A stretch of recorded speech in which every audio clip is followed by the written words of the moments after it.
Hello friends, জয় মোহনবাগান। মোহনবাগানের transfer update রোজ রোজ নতুন নতুন মাত্রা পাচ্ছে। এক এক দিন এক এক রকম ট্রান্সফার আপডেট শোনা যাচ্ছে। তো আজকের যদি একটা কোনো আপডেট শোনা যায়, তার পরের দিন সেই আপডেট 180 ডিগ্রি ঘুরে যাচ্ছে। তো তেমনটাই আজ বেশ কিছু আপডেট উঠে এসেছে। তো সেই আপডেটগুলো তোমাদের জানিয়ে দিই। মার্কাস মার্গুলো এবং রেপ স্পোর্টসের তরফ থেকে কিন্তু এই আপডেটগুলো উঠে এসেছে। তো মার্কাস মার্গুলোকে একজন জিজ্ঞাসা করেছিল যে রাফসান রবিনো এবং মেহতাব সিংয়ের খবর কি। তো মার্কাস মার্গুলো তিনি জানিয়েছেন যে রাফসান রবিনোর সাথে মোহনবাগান এখনও কোনো অবধি চুক্তি করেনি। মানে গতকাল রাত অবধিও কিন্তু কোনো চুক্তি স্বাক্ষরিত হয়েছে বা কন্ট্রাক্ট হয়ে গেছে তেমনটা কিন্তু জানাচ্ছেন না। এখন অবধি তার সাথে কিন্তু কথা হয়নি। তবে মোহনবাগানের নজরে রাফসান রবিনো রয়েছে, সেটাও জানাতে তিনি কিন্তু ভোলেননি। এছাড়াও মেহতাব সিংকে নিয়ে প্রশ্ন করা হয়েছিল যে মেহতাব সিংয়ের কি খবর। তো সেক্ষেত্রে মার্কাস মার্গুলো জানিয়ে দিয়েছে যে মেহতাব সিংয়ের সাথে এখনও 1 বছরের কন্ট্রাক্ট বাকি রয়েছে মুম্বাই সিটি এফসির। তো যেহেতু 1 বছরের কন্ট্রাক্ট বাকি রয়েছে, সে কারণে মেহতাব সিং এবং মুম্বাই সিটি এফসি যদি তারা নিজেরা কন্ট্রাক্ট টার্মিনেশন করেন, সেক্ষেত্রেই অন্য কোনো দল তাকে নেওয়ার জন্য ঝাঁপাতে পারে। তা না হলে অন্য কোনো দলের ঝাঁপানোর কোনো সিনই নেই। তো বুঝতেই পারছো যে, আর এটাও সাথে সাথে জানিয়ে দিয়েছেন যে এই মুহূর্তে দাঁড়িয়ে এই সব কথা বলার এখনও সময় হয়নি, কারণ আগামী মাসে ট্রান্সফার উইন্ডো খুলবে, তারপরে কিন্তু এইসব বিষয়গুলো পরিষ্কার হবে। তো এখনও অবধি মেহতাব সিং যে মোহনবাগানের সাথে অনেক দূর এগিয়ে গেছে, তার চুক্তি হয়ে গেছে বা তার সাথে অ্যাডভান্স স্টেজে কথা হচ্ছে, সেটা কিন্তু তিনি একেবারেই ডিনাই করে দিয়েছে। তো লাস্ট কয়েকদিন ধরে কিন্তু এই নিউজটা উঠে এসেছিল যে চুক্তি না হলেও মেহতাব সিংয়ের সাথে মোহনবাগান কথাবার্তা কিন্তু অনেক দূর এগিয়ে গেছে। তো এটা গেল মার্কাস মার্গুলোর কথা। এরপর কিন্তু আজকের আরও একটা রেপ স্পোর্টসের তরফ থেকে যে নিউজ পাওয়া যাচ্ছে, সেখানেও কিন্তু বেশ কিছু চমক রয়েছে। সেখানে জানা যাচ্ছে যে মোহনবাগান ডিফেন্সের প্রতি কিন্তু তারা নজর দিচ্ছে এবং মোহনবাগান 3 জন ভারতীয় ডিফেন্ডারের ওপর নজর রেখেছে। তো সেখানেও বেশ চমক রয়েছে। 3 জন ভারতীয় ডিফেন্ডার কেমন কেমন, যে এমন একজন ভারতীয় ডিফেন্ডার, তিনি হচ্ছেন মধ্য 30-এ রয়েছেন, অর্থাৎ 34-35 বছর বয়স, এবং তিনি কিন্তু আইএসএল জিতেছেন। এমন একজন ডিফেন্ডারের প্রতি মোহনবাগান আগ্রহ দেখাচ্ছে। এছাড়াও একজন ইয়ং ডিফেন্ডার, তার প্রতি মোহনবাগান আগ্রহ দেখাচ্ছে, এবং একজন কিন্তু এমনি নর্মাল ডিফেন্ডার, তার প্রতি মোহনবাগান আগ্রহ দেখাচ্ছে। তো এই 3 জন কে এইটা নিয়ে কিন্তু সারাদিন ধরে স্পেকুলেশন চলেছে। তো সেখান থেকে কিন্তু বেশ অনেকগুলো নাম উঠে আসছে। তো লাস্ট কয়েকদিন ধরে যেমন যে নামগুলো চলছিল সেগুলো তো তোমরা অলরেডি জানোই। যেমন মেহতাব সিং এর নাম তো চলছিলই, এটা তো আর নতুন করে কিছু বলার নেই। এছাড়াও অভিষেক সিং, তার নামও কিন্তু উঠে এসেছিল, সেটা নিয়েও স্পেকুলেশন চলছে। আর আরও 2 জনের নাম এই মুহূর্তে উঠে এসেছে, সেটা হচ্ছে রাহুল ভেকে। রাহুল ভেকেকে নেওয়ার জন্য ইস্টবেঙ্গল উঠে পড়ে লেগেছে, এটা তোমরা সবাই জানো। তবে এই মুহূর্তে রেসে কিন্তু মোহনবাগান ঢুকেছে, তেমনটা কিন্তু খবর পাওয়া যাচ্ছে। রাহুল ভেকেকে নেওয়ার জন্য মোহনবাগান চেষ্টা চালাচ্ছে এবং রাহুল ভেকের কে একটা অফার করেছে, এরকমটা কিন্তু শোনা যাচ্ছে। তবে তোমাদের আবারও বলে দিচ্ছি যে রোজ রোজ কিন্তু নতুন নতুন আপডেট উঠে আসছে। আজকের যেই আপডেট জানা যাচ্ছে, পরের দিন কিন্তু সেটা 180 ডিগ্রি ঘুরে যাচ্ছে। তাই জন্য এখনই কিন্তু কনফার্ম করে কিছু বলার সময় আসেনি যে এই নিউজগুলো একেবারে পারফেক্ট হয়ে গেছে বা একেবারে তাদের প্রতি কি বলবো, তাদেরকে নিয়েছে মোহনবাগান বা তাদের সই করে ফেলেছে, এমনটা কিন্তু নয়। এরকম হতেই পারে যে মোহনবাগান ইন্টারেস্ট শো করেছে, তার সাথে হয়তো হালকা কথাবার্তা চালাচ্ছে, পরে হয়তো সেটা নাও হতে পারে। আবার এটাও হতে পারে যে পরে মোহনবাগান হয়তো তাকে সইও করিয়ে নিয়েছে। তো এই মুহূর্তে দাঁড়িয়ে যেহেতু রাহুল ভেকের নামটা উঠে এসেছে, তোমাদের কিন্তু জানিয়ে দিলাম।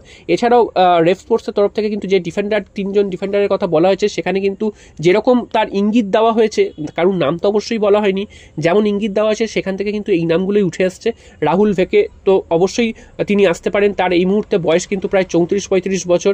এছাড়াও আরও একজন ডিফেন্ডারের কথা মাথায় আসছে, তিনি হচ্ছেন সন্দেশ ঝিঙ্গান। সন্দেশ ঝিঙ্গানেরও বয়স 30-এর ওপরে, তবে তিনি কিন্তু আইএসএল কোনো ট্রফি জেতেননি, এটা কিন্তু একটা ব্যাপার। তো সন্দেশ ঝিঙ্গান আসবেন কি আসবেন না সেটাও কিন্তু একটা ফ্যাক্ট, কারণ সন্দেশ ঝিঙ্গান এর আগে খেলে গেছেন মোহনবাগানের 2020-21 সালে। তো সন্দেশ ঝিঙ্গানকে মোহনবাগান কতটা নেবে বা গোয়া কতটা ছাড়বে, সেটাও কিন্তু প্রশ্নের ব্যাপার। তবে এই মুহূর্তে দাঁড়িয়ে সন্দেশ ঝিঙ্গানের থেকেও রাহুল ভেকের নামটাই কিন্তু বেশি উঠে আসছে। এছাড়াও তোমাদের যে বাকি 3 জনের নাম বললাম, যেমন মেহতাব সিং এর নাম বললাম, মেহতাব সিংকে নিয়ে তো মার্কাস মার্গুলো আবার কি জানিয়েছে সেটাও তোমাদের জানিয়ে দিলাম। আর অভিষেক সিং এর নামটা কিন্তু লাস্ট কয়েকদিন ধরে শোনা যাচ্ছে, মোহনবাগান ইন্টারেস্ট শো করেছে। তবে অভিষেক সিং আদৌ তিনি আসবেন কি আসবেন না সেটা কিন্তু সময় বলবে, কারণ অভিষেক সিং এর প্রতি কিন্তু ইন্টারেস্ট রয়েছে অন্যান্য ক্লাবেরও, এবং যেহেতু তিনি তরুণ প্লেয়ার, তাই জন্য তোমাদের যেমনটা জানালাম যে রেফ স্পোর্টসের তরফ থেকে জানানো হয়েছে যে একজন ইয়ং প্লেয়ারের কে নেওয়ার চেষ্টা করছে মোহনবাগান, সে কারণে অভিষেক সিং এর নামটা কিন্তু উঠে আসছে, এটা কিন্তু বলাই যায়। আর বাকি রইল আরও একজন প্লেয়ার যিনি ভারতীয় দলে খেলছেন, এরকম কিন্তু হিন্টস দেওয়া হয়েছে, ভারতের জাতীয় দলে খেলছেন। তিনি হচ্ছেন চিংলেনসানা সিং। তিনি এই প্লেয়ারটিকেও মোহনবাগান কিন্তু লাস্ট 2 বছর নেওয়ার চেষ্টা করেছে, তবে এই প্লেয়ারটিকে কিন্তু মোহনবাগান নিতে পারেনি, তবে এই প্লেয়ারটির নামও কিন্তু উঠে আসছে। তো বেশ অনেকগুলো প্লেয়ারের নাম উঠে আসছে। এবার প্রশ্ন হচ্ছে মোহনবাগান এত ডিফেন্ডার কেন নিতে চাইছে? তো মোহনবাগান এত ডিফেন্ডার নিতে চাইছে এই কারণে, এটাও কিন্তু স্পষ্ট করে দিয়েছে যে মোহনবাগানের পাখির চোখ কিন্তু এবার এএফসিতে ভালো কিছু ফল করাই হচ্ছে মোহনবাগানের পাখির চোখ। তো এএফসিতে বুঝতেই পারছো, এএফসিতে ভারতীয় যে দল, মানে ভারতীয় যেসব দলরা থাকে অন্যান্য দেশের তুলনায় অনেকটাই কিন্তু দুর্বল হয়, কারণ অন্যান্য যেসব দেশরা খেলে তারা কিন্তু অনেকটা শক্তিশালী হয়, বিশেষ করে এসিএল 2-তে যেসব দেশ থেকে দলগুলো আসে সেগুলো মানে ভারতের দলের থেকে অনেকটাই শক্তিশালী হয়। তাই জন্য মোহনবাগান চাইছে ডিফেন্সটাকে গুছিয়ে নিয়ে তারপরে অ্যাটাকে যেতে। তো ডিফেন্সটাকে কিন্তু শক্তপোক্ত করতে চাইছে এবং সেখানে কিন্তু ম্যাক্সিমাম ভারতীয় দলে খেলা প্লেয়ারই কিন্তু নিতে চাইছে মোহনবাগান, যাতে এএফসিতে একটা ভালো রেজাল্ট করা যায়। তাই জন্য মোহনবাগান এতগুলো ডিফেন্ডারের খোঁজে রয়েছে। এছাড়া কিন্তু আরও মানে সামনের দিকেও মোহনবাগান তো প্লেয়ার কিছু নেবে, তবে বেশ কিছু চেঞ্জেস আসতে চলেছে, সেটা কিন্তু এই মাসে বোঝা যাবে না, আগামী মাসে কিন্তু এগুলো স্পষ্ট হতে শুরু করবে যে কোন প্লেয়ারকে মোহনবাগান সই করাচ্ছে। এখন কিন্তু এই নিউজগুলো উঠে আসবে যে এর সাথে এর হয়তো অনেক দূর কথাবার্তা এগিয়েছে বা অ্যাডভান্স স্টেজে কথা চলছে, কিন্তু এর বেশি কিন্তু কিছু আর জানা যাবে না। তো আগামী মরশুম 10 তারিখের পর কিন্তু ট্রান্সফার উইন্ডো খুলবে, তারপরে কিন্তু একের পর এক সই হতে শুরু করবে।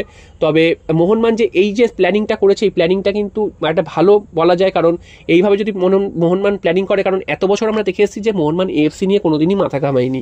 এএফসিটা জাস্ট টুর্নামেন্টটা খেলতে হয়, কোনোভাবে খেলে চলে আসে।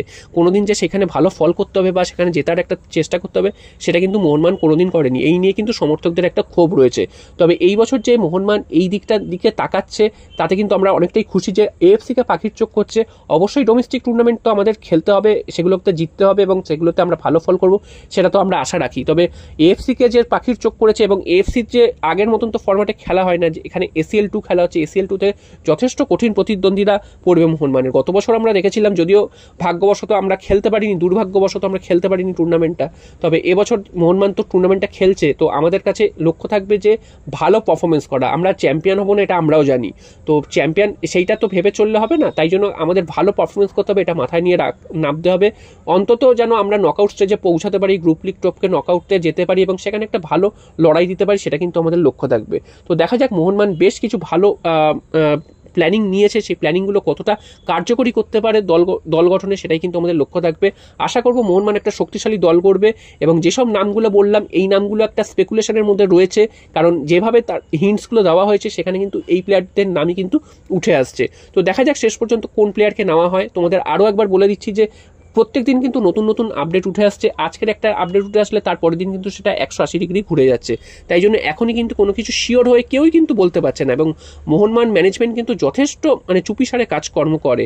কোনো যে নিউজ যে বাইরে বেরিয়ে আসে তা কিন্তু নয়। হ্যাঁ, কিছু কিছু হয়তো বেরিয়ে আসে, সেগুলো হয়তো জেনে যাওয়া যায়, কিন্তু ম্যাক্সিমামটাই তারা কিন্তু জানতে দেয় না। তো দেখা যাক শেষ পর্যন্ত কি হয়। এরপরে যদি পরবর্তী কোনো আপডেট আসে